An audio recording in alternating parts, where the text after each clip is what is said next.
Check, check. All right. What's going on, everyone? Welcome back to day 2 of Libra hearings. So, yesterday was the Senate. This is the House. And it's a little weird because their YouTube video is scheduled for 3 hours from now, which I hope is just an error from an intern or something. But we'll see. We'll find out when they do or don't start going live.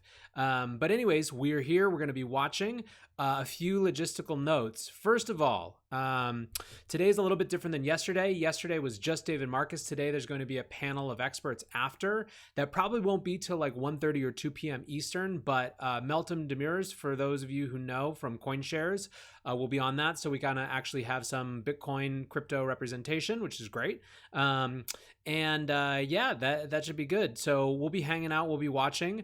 I will say that I've also been having some weirdness with the internet up here in the Hudson Valley. So it's possible that things go out for a minute, but if they do, I'll make sure to start right back up, and you can find the most recent address on Twitter. So, anyways, let's get rid of me and dive in.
hang on. You have to explain the whole thing from the beginning, correct?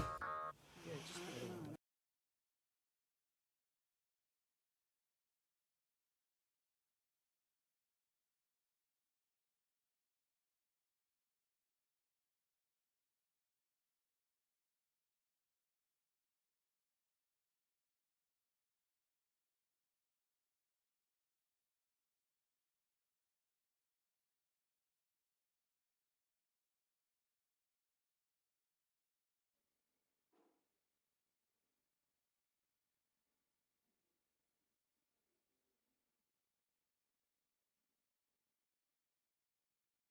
Concerns with Facebook's plans to create a digital currency and digital wallet and its efforts to enlist partners that expand its reach like MasterCard, PayPal, Visa, Uber, Lyft, and Spotify. Facebook is apparently trying to create a new global financial system that is intended to rival the US dollar. This venture is slated to be based in Switzerland, which has a history of a monetary haven for criminals and shady corporations. Facebook's plans raise serious privacy, trading, national security, and monetary policy concerns, not only for Facebook's over 2 billion users who will have immediate access to these products, but also for consumers, investors, and the global economy. In addition, Facebook has proposed backing Libra tokens with government currencies and government-guaranteed securities and holding them in a so-called Libra reserve to be governed by Facebook and its partners. Ownership of government assets on such a massive scale without proper oversight threatens to concentrate government influence in the hands of a few elites. Ultimately, if Facebook's plans come to fruition, the company and its partners will yield immense economic power that could destabilize currencies and governments. Facebook's proposed entry into financial services is all the more troubling because it has already harmed vast numbers of people on a scale similar to Wells Fargo and demonstrated a pattern of failing to keep consumer data private on a scale similar to Equifax. Facebook remains under a 2011 consent order from the Federal Trade Commission for deceiving consumers and failing to keep consumer data private. In the wake of the Cambridge Analytica scandal, in which Facebook provided 50 million users private data to a political consulting firm, the company will reportedly pay a record $5 billion fine to the FTC for data privacy failures. In addition, Facebook has allegedly insecurely stored user passwords dating back to 2012, paid unsuspecting teenagers to download spyware, experienced a hack of nearly 50 million accounts, and experienced a software bug that granted third-party access to 6.8 million users' photos. It has also been sued by HUD and civil rights groups for violations of the Fair Housing Act in what amounts to modern-day redlining. Facebook also allowed malicious Russian state actors to purchase and target ads in a campaign to influence the 2016 election. I'm also concerned about the lack of diversity in Facebook's upper ranks and fear that if these plans go forward, women and minority-owned businesses may be excluded from participating fully. In light of these and other concerns, my colleagues and I wrote to Facebook earlier this month to call on it to cease implementation of its plans until regulators and Congress can examine the issues associated with a large technology company developing a digital currency and take action. The Independent Community Bankers of America and others support this common sense step. Facebook's plans also raise larger concerns about big tech's expansion into financial services as it appears to inappropriately mix commerce and banking activities. So, today we will discuss the draft bill, the Keep Big Tech Out of Finance Act, which would prevent large platform utilities like Facebook from becoming financial institutions and block them from creating their own currencies. Today's hearing is only the first step in our oversight and legislative process. I look forward to hearing from our witnesses. The chair now recognizes the ranking member of the committee, the gentleman from North Carolina, Mr. McHenry, for 5 minutes for an opening statement. We're here to go beyond the headlines. We're here to sift through the speculation and the hearsay. Here's just one of my favorite headlines, which asks, is Facebook forming a crypto mafia as Libra Foundation members boost each other's businesses? Washington must go beyond the hype and ensure that it's not the place where innovation goes to die. Just because we may not fully understand a new technology proposal does not mean we should immediately call for its prohibition, especially when that proposal is just that, a proposal. But let's face it, let's be honest, it's Facebook. And I'm skeptical, but we can either make you a political talking point or we can choose to conduct thoughtful governmental oversight. That's my hope for this day, is its thoughtful government oversight. The reality is, whether Facebook is involved or not, change is here. Digital currencies exist. Blockchain technology is real. And Facebook's entry in this new world is just confirmation, albeit at scale. The world that Satoshi Nakamoto, author of the Bitcoin white paper, envisioned, and others are building, is an unstoppable force. We should not attempt to deter this innovation, and governments cannot stop this innovation. And those that have tried have already failed. So the question then becomes, what are American policymakers going to do to meet the challenges and the opportunities of this new world of innovation? Some politicians want us to live in a permission-based society where you need to come to government, ask for its blessing before you can begin to even think about innovating. Those are the politicians that would rather kill it before it grows. But there are others who believe in the vibrancy of American ingenuity, American innovation, that recognizes our economy is built off of generations of entrepreneurs and innovators through competition, through testing, through tinkering, through iterating, got us here today. To be clear, it's not about advocating for a break it and figure it out later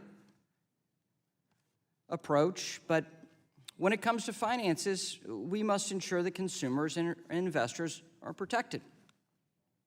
So, Mr. Marcus, let's get to work. Let's have that conversation. Let's answer those questions. Instead of a knee-jerk reaction of banning something before it begins, my Republican colleagues and I want to first try and understand it.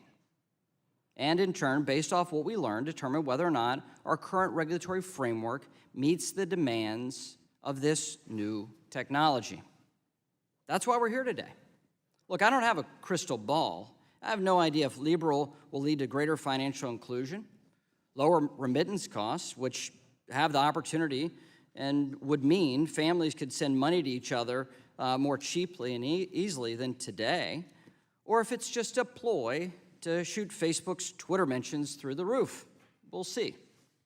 But what I do know is this: Republicans stand ready to work with innovators to successfully implement responsible technology here in the United States, here domestically, before we lose out to other countries around the world. So I ask my colleagues on both sides of the aisle to join together in supporting innovation, ingenuity, and the entrepreneurial spirit that this nation was founded upon. I'm grateful for this hearing. I called on Chairwoman Waters to have this hearing a month ago, and this is a bipartisan approach to oversight. And with that, I'd like to yield the balance of my time to Mr. Hill. I thank the ranking member. This time of hearing touches on critical areas of jurisdiction within our committee: fintech innovation, oversight questions related to the use of and trading of cryptocurrencies, and the intersections of financial services and big data. We therefore must ensure that we're asking thoughtful questions as we learn about and analyze these rapidly emerging trends. As a former community banker, I understand the importance with appropriate regulation and balance to benefit American consumers. And as lawmakers, we all need to ensure that all the companies that operate here in America with American consumers are in full compliance of those laws. America is evolving into a digital era, and we need to make sure that we're asking the right questions. I urge my colleagues to do that, but always trust but verify. Yield back. Today, we have two panels. I want to welcome our first witness, Mr. David Marcus, Chief Executive Officer of Libra. David Marcus has been CEO of Libra for the last 2 months and also identifies himself as working for Facebook. Prior to Libra, Mr. Marcus explored blockchain and served as Vice President for Messaging Products for Facebook. He has also served as President of PayPal and other tech companies. Mr. Marcus, without objection, your written statement will be made part of the record. You will have 5 minutes to summarize your testimony.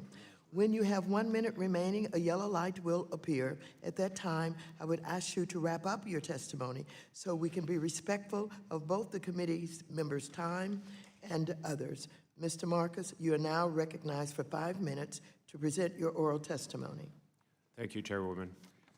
Chairwoman Waters, Ranking Member McHenry, and members of the committee, thank you for the opportunity to appear before you today.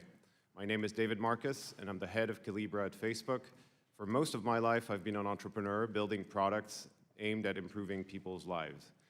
For many years, my focus has been financial services. I became PayPal's president after it acquired my last startup, and I moved to Facebook about 5 years ago to run Messenger and more recently to lead our blockchain efforts. In my written testimony, I described the mechanics of Libra. Today, I want to explain why I'm optimistic about what Libra can offer the world. But before I get there, I want to make clear that we recognize we are only at the beginning of this journey. Federal Reserve Chairman Powell has said publicly that the process for launching Libra needs to be patient and thorough, rather than a sprint to implementation. Secretary Mnuchin reinforced those views at his recent press conference. We strongly agree with both of them. We will take the time to get this right. We expect the review of Libra to be among the most extensive ever. We are fully committed to working with regulators here and around the world. Chairwoman Waters, speaking on behalf of Facebook, I pledge to you that Facebook will not offer the Libra digital currency until we have fully addressed regulators' concerns and received appropriate approvals. I'd like to start by sharing the vision for Libra. Libra is intended to address an important problem. Imagine a daughter who wants to send money home to her mom in another country. Of the $200 she sends, $14 on average will be lost because of fees. It can also take several days or even a week for the mother to receive the money, a delay that can prove disastrous in an emergency. Not to mention, lines may be long and collection points may be in high crime areas. But it doesn't have to be that way. Wouldn't it be easier and safer if people could securely and inexpensively receive money transfers through their smartphones, just like they do for so many other things today? That's what Libra is about, developing a safe, secure, and low-cost way for people to efficiently move money around the world. To realize Libra's promise, Facebook and 27 other organizations have founded the Independent Libra Association. These include companies in the payments, technology, telecommunications, blockchain, and venture capital industries, and nonprofits like Women's World Banking, who is here today, along with staff from the Libra Association. The Libra Association will govern the Libra blockchain network and administer the Libra Reserve. It will establish the rules of the road and will prioritize privacy and consumer protection. And it will implement safeguards that require service providers in the Libra network to fight money laundering, terrorism financing, and other financial crimes. We expect these safeguards will at least meet, if not exceed, existing standards and improve the integrity of the global financial system. When fully formed, we expect the Libra Association to include 100 diverse members. Facebook will only have one vote and will not be in a position to control the association. Nor will Facebook or the Libra Association position themselves to compete with sovereign currency or interfere with monetary policy. In fact, the association will work with the Federal Reserve and other central banks to minimize the risk of any competition with their currencies or interference with their monetary policy. These are areas properly the province of central banks. Finally, I would like to turn to Facebook's role in realizing the potential of Libra. To facilitate Libra's use, Facebook has established a subsidiary known as Calibra that will offer one of many digital wallets on the Libra network. Using the Calibra wallet, consumers will be able to save, spend, and send Libra right from their smartphones. If this is successful, Facebook will benefit from more commerce across the family of apps that it operates. Calibra will be affordable and accessible and also be safe and secure with strong safeguards to protect users' accounts and information. We expect that the Calibra wallet will be governed by rules administered or enforced by FinCEN, OFAC, and the FTC. It will also be regulated by state financial regulators. Calibra is committed to protecting the privacy of its customers. The Calibra wallet will not share individual customer data with the Libra Association or even with Facebook, except for limited circumstances such as preventing fraud or criminal activity and complying with the law. I'm excited about the potential that Libra and Calibra hold, and I am proud that we have initiated this effort here in the United States. I believe that if America doesn't lead innovation in digital currency and payments, others will. If our country fails to act, we could soon see a digital currency controlled by others whose values are dramatically different from ours. I believe that Libra can drive positive change for many people and can provide an opportunity for leadership consistent with our shared values. I look forward to answering your questions. Thank you. I recognize myself for 5 minutes for questions. Mr. Marcus, Facebook's 2.7 billion users entrust you with their most intimate thoughts, pictures, feelings, ideas, and sensitive information. Yet, at every opportunity to demonstrate growth, competence, and responsibility, Facebook has let us down. As I already noted, Facebook has a long list of scandals, including its repeated failures to safeguard its users' data. You've said that we don't need to trust Facebook because it will only be one of 100 members in the Libra Association that will manage this product and this project. But that's not entirely true, is it? The project was Facebook's idea. Facebook is spearheading it and recruiting partners. Facebook's subsidiary, Calibra, will provide consumers with a digital wallet to store Libra tokens. As I understand it, no member of the association has paid anything towards the project. So my question is, why should we trust Facebook to do these activities? Thank you, Chairwoman. I think trust is really essential, and it's clear we've made mistakes. I believe we're owning these mistakes and working hard in remedying them and working hard at improving on all fronts. But as far as the Libra Association is concerned and the way that this project has been developed, we have invested everything that has been invested so far in Libra, you're absolutely right. And we have built all of the code base, the technology, up to this point. But we have also donated, if you will, the technology because it's now open source.